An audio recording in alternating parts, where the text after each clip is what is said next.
your boy Six, man. It's the cycle of life.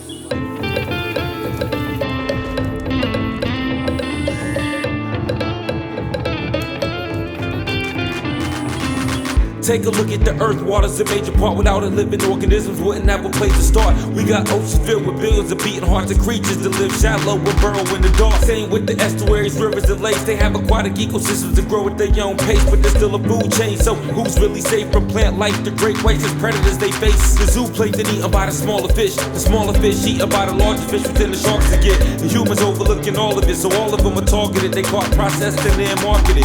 Put the plants at the food chain bottom, provide oxygen and food, shelter that hides them. The ecosystem lives from what all of them are supplying. It takes one species to keep the other one surviving. From the top of the food chain to the soil and the sediment, every species plays a part in shaping the world's development. Some live underwater, above ground, and fight, but they rely on each other. That's the cycle of life. From the top of the food chain to the soil and the sediment, every species plays a part in shaping the world's development. Some live underwater, above ground, and fight, but they rely on each other. That's the cycle of life.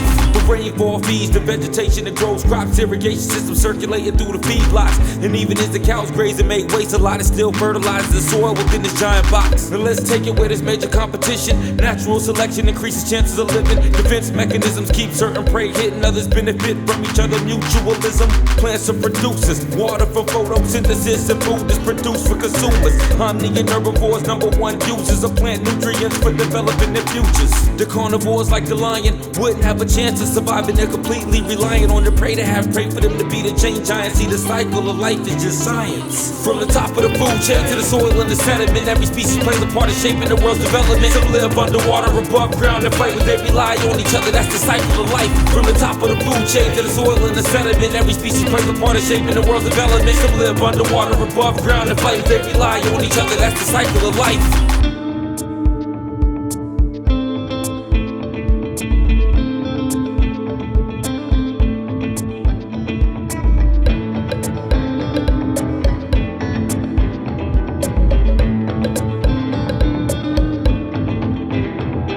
Some fish in the water get eaten by bears and others get eaten by birds.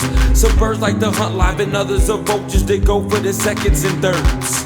And some live on the back of rhinos, feeding off the bacteria from their skin. It's kinda like scratch my back and return scratch yours. In the end they sorta symbolize friends. A resource petitioning enables different species to forage for food from the same tree.